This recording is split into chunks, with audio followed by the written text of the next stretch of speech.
Good morning guys and welcome back. आज सुबह हो गई है यहाँ समरकंद में। कल मैं यहाँ आया था तो आज मेरा जो है बेसिकली कल शाम थी, तो आज मुझे एक्सप्लोर करना है यहाँ पे समरकंद में जितनी भी जगहें हैं। और मैंने अभी टिकट परचेज़ किया है, ये पीछे टिकटिंग ऑफिस है यहाँ पे समरकंद में। तो मैंने टिकट परचेज़ कर लिया है ताशकंद के लिए। बेसिकली जब मैं यहाँ पे आ रहा था उज़्बेकिस्तान, तो सबसे पहले मेरा इरादा था कि मैं समरकंद जाऊँ। यहाँ बाय रोड आया मैं ताजिकिस्तान से। उसके बाद मैंने कहा कि मुझे जाना है वहाँ पे बुखारा, तो एक दिन के लिए। लेकिन यहाँ पे आने के बाद जो पता चला है गर्मी का, तकरीबन वो है 40 से ऊपर तक कल जब मैं आ रहा था। तो फिर मैंने सोचा कि यही एक को ही एक्सप्लोर करता हूँ, दिन भी कम है और ये टूर काफ़ी लंबा होता जा रहा है। मैंने स्टार्ट किया था ईरान से, आपको पता होगा, और ये सबसे लंबा टूर होगा मेरे पूरी करियर का, पूरा जो हिस्ट्री है ट्रैवल की। तो घर से भी कॉलें आ रही है, पता नहीं इस बार घर में जगह मिले या ना मिले, क्योंकि इनिशियली मैंने 20 दिन का जो है रखा था, लेकिन अभी 20-25 से भी ऊपर हो जाएंगे। बावजूद इसके कि अज़रबैजान मुझे जाना था, वो मैंने कैंसिल कर दिया है। अभी मुझे उज़्बेकिस्तान से वापस जाना है, उज़्बेकिस्तान से नहीं बल्कि ताजिकिस्तान से। मुझे ताजिकिस्तान दोबारा जाना पड़ेगा। तो घर से बहुत वार्निंग्स आ रही है। अब देखते हैं कि क्या सिचुएशन होती है घर में। लेकिन आज का दिन तो भाई समरकंद के लिए है।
हॉस्टल मेरा जैसे आपने देख लिया होगा यहाँ पे समरकंद में, काफ़ी अच्छा हॉस्टल है। $10 में मुझे मिला है पर नाइट। तो कल मैंने इनको पे किया था, आज मैं दोबारा वहीं पे रुक रहा हूँ। वैसे यहाँ पे $4-5 में भी आराम से मिल जाता है, लेकिन ये वाला हॉस्टल जो है बहुत बेहतर है। मतलब एयर कंडीशनड है और सारी चीज़ें इसमें अवेलेबल है। वाईफाई है, अच्छा वाईफाई है, और साथ ही साथ ब्रेकफास्ट है। आज मैंने इंजॉय किया है, आपको दिखा नहीं सका, लेकिन काफ़ी अच्छा यहाँ पे जो है वो ब्रेकफास्ट था। उसके अलावा टैक्सी का सीन ये है कि कल जब मैं अपने हॉस्टल जा रहा था, यहाँ से 2-3 किलोमीटर का रास्ता था मेरे हॉस्टल की तरफ, और टैक्सी वाले ने मुझसे ज़्यादा चार्ज किया, क्योंकि मुझे नहीं पता था एक्चुअली। टैक्सी वाले ने मुझसे 20,000 ली है, जो कि $2.5 बनते हैं।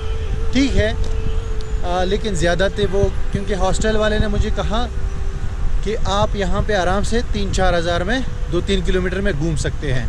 और जो मेरा हॉस्टल है उससे जो अट्रैक्शंस है जितनी भी, वो 3-4 किलोमीटर के फासले पर ही है, दूर नहीं है। तो उसके अलावा बात यह है कि बहुत खूबसूरत शहर है ये समरकंद। मैं तो ये कहूँगा कि ये सबसे खूबसूरत शहर है जो अभी तक मैंने देखा है, क्योंकि इन्होंने बहुत अच्छे तरीके से प्रिज़र्व किया है अपने तारीख़ी चीज़ों को, जैसे कि पुराने मस्जिदें हैं और मदरसाज है, और जो इनिशियल सिविलाइजेशंस थी, क्योंकि ये बहुत ही इम्पोर्टेंट सिटी है यहाँ उज़्बेकिस्तान और पूरे सेंट्रल एशिया में समरकंद। इसके साथ बुखारा भी बहुत इम्पोर्टेंट है। और आप देख सकते हैं बैकग्राउंड में कितना खूबसूरत और डेवलप्ड है, और साथ में इन्होंने तारीख़ी चीज़ों को भी प्रिजर्व किया है। तो अभी मैं जाने वाला हूँ, स्टार्ट कर रहा हूँ। फ़िलहाल तो मैं वॉक कर रहा हूँ, मैं भी शायद टैक्सी की ज़रूरत पड़ जाए, लेकिन मैं अभी आपको बताने वाला हूँ कि इस शहर में सबसे मशहूर कौन कौन सी जगह हैं जो मैं भी विज़िट कर रहा हूँ, और आप अगर कभी इधर आए तो आपने लाजमी विज़िट करनी है।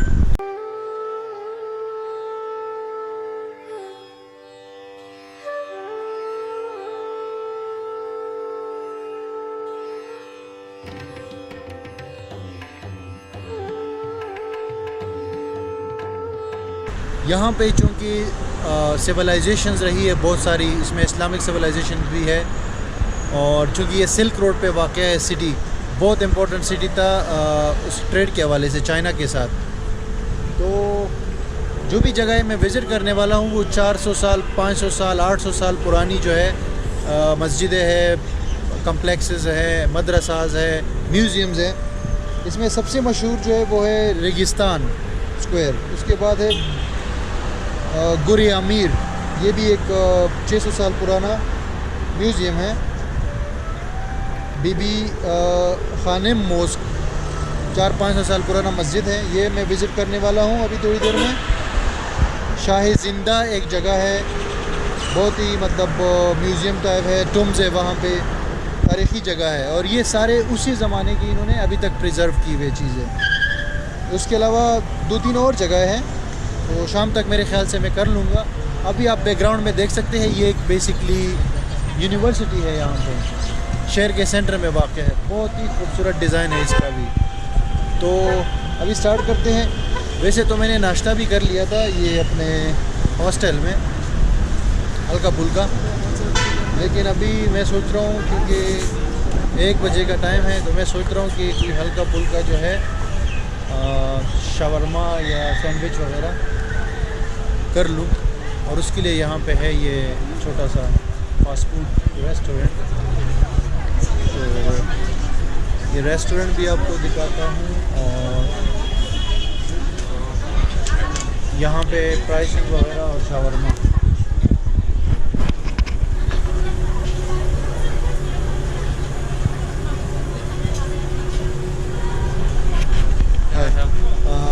Do you speak English? Yes. Okay, I need a shawarma. Shawarma. Okay. It is chicken or beef? Beef. Beef, okay. I need one. Well, in the lavash or in the bread? This one is okay. Yes, this type of bread. It's tasty, more tasty. Okay. I can put lavash. And do you have drinks? Where is the drink? Cola, Fanta, Pepsi. Okay. What? Water with gas. No gas. No gas. Okay. Fanta. I need one Fanta. One Fanta. Okay. Okay. You Where? can see. Okay. I sit. You bring. You bring Yes, for yes, me. yes, yes. Okay. तो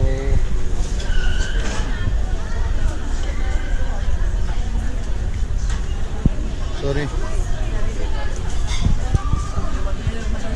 12,000 का यहाँ local currency जो है उसका है यहाँ पे shawarma,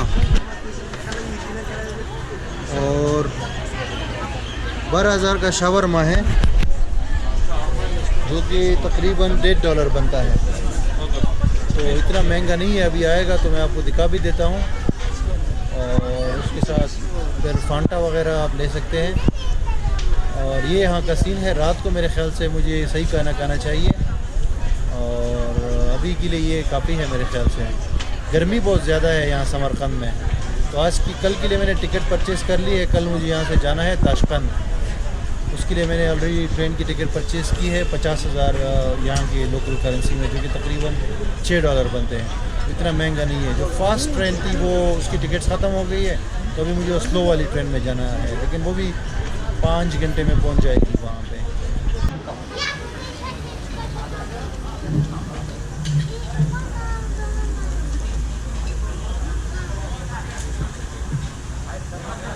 shawarma हो गया है और अभी मैं आगे बढ़ रहा हूँ। एक चीज़ के बारे में तो मैं आपको बताना भूल ही गया था, वो यहाँ की करेंसी। एक $1 जो है वो 8,000 के बराबर है। यहाँ उज़्बेकिस्तान की जो लोकल करेंसी है उसका नाम है सुम। तो एक $1 जो है वो 8,000 के बराबर है। और आप हॉस्टल में भी एक्सचेंज कर सकते हैं, बैंक में भी एक्सचेंज कर सकते हैं। लेकिन अगर आप किस हॉस्टल या होटल में रहते हैं तो वहाँ पे एक्सचेंज हो जाएगा, और सिर्फ बैंक में होगा, बाहर और कोई शॉप नहीं है। और बैंक्स का ये याद रखिए कि बैंक्स जो है वो सैटरडे और संडे को क्लोज्ड है, तो आपको जो है उसके अलावा नहीं मिलेगा। बाकी शॉप्स वगैरह नहीं है। एटीएम्स जो है वो बैंक जब खुला होता है तो एटीएम वहाँ पे मौजूद होगा बैंक के अंदर। अगर बैंक बंद होगा तो एटीएम से भी पैसे विड्रॉ नहीं कर सकते, ये भी ज़हन में रखिए। ये 5,000 का नोट है। यहाँ की जो करेंसी है 5000 के नोट्स यहाँ पे होते हैं ज़्यादा। और एक चीज़ मैं अंदाज़ा लगा सकता हूँ कि यहाँ पे सिक्के नहीं है, कॉइन्स नहीं है। वो इस तरह कि 500 से नीचे नोट भी नहीं है। 500 से नीचे अगर कोई चीज़ आपकी रह जाए पैसे तो वो नहीं देगा, या अगर उनके है ज़्यादा तो वो आपसे नहीं लेगा। क्योंकि रात को 200 ऊपर बन रहे थे तो उसने मुझे कहा कि कोई बात नहीं।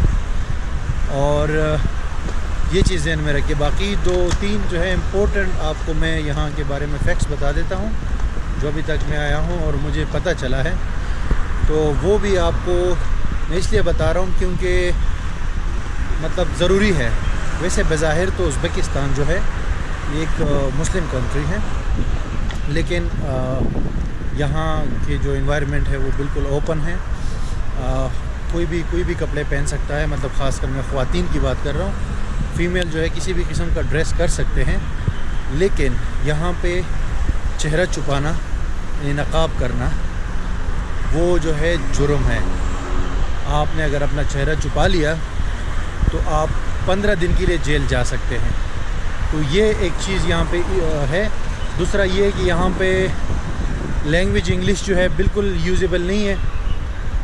यहाँ पे रशियन लोगों को आती है और उज़्बेक आती है, उज़्बेक लैंग्वेज। जो ताजिकिस्तान है वहाँ पे फ़ारसी भी ठीक है, मतलब फ़ारसी में आप बात कर सकते हैं। ईरानी फ़ारसी, अफ़गानिस्तान की फ़ारसी ये वहाँ चल जाती है, लेकिन यहाँ पे डिफरेंट है। तो यहाँ पे अक्सर लोगों को फ़ारसी भी नहीं आती। रशियन जो है यहाँ पे सबको आती है। जो सेंट्रल एशिया है इसमें रशियन सबको आती है। कज़ाकिस्तान, उज़्बेकिस्तान, किर्गिज़स्तान, ताजिकिस्तान, ये जितने भी ये सेंट्रल एशियन कंट्रीज़ है यहाँ पे लोगों को रशियन जो है एज अ सेकेंड लैंग्वेज सबको समझ आती है और सब बोल लेते हैं, क्योंकि वो पढ़ाई भी जाती है। और यहाँ के लोग ज़्यादातर जो है वो जाते हैं उधर रशिया स्टडी करने के लिए, काम करने के लिए। यानी इनके लिए रशिया ऐसा है जैसे हमारे लोग यूरोप वगैरह जाना चाहते हैं, लेकिन हमारे लोगों के लिए मुश्किल है वहाँ यूरोप जाना, लेकिन इनके लिए बहुत इजी है ये रशिया जाना, वहाँ काम करना।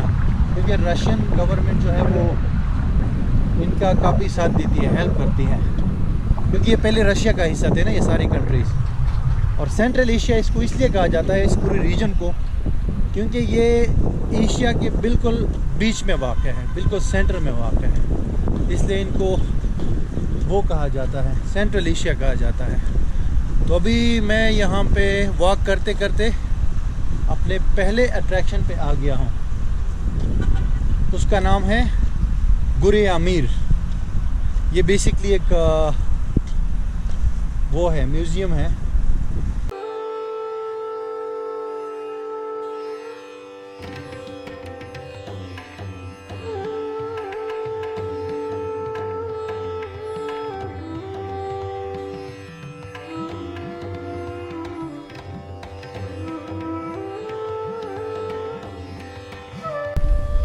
अमीर तिमूर का म्यूज़ियम जो है, अभी मैं इसमें एंटर हो रहा हूँ।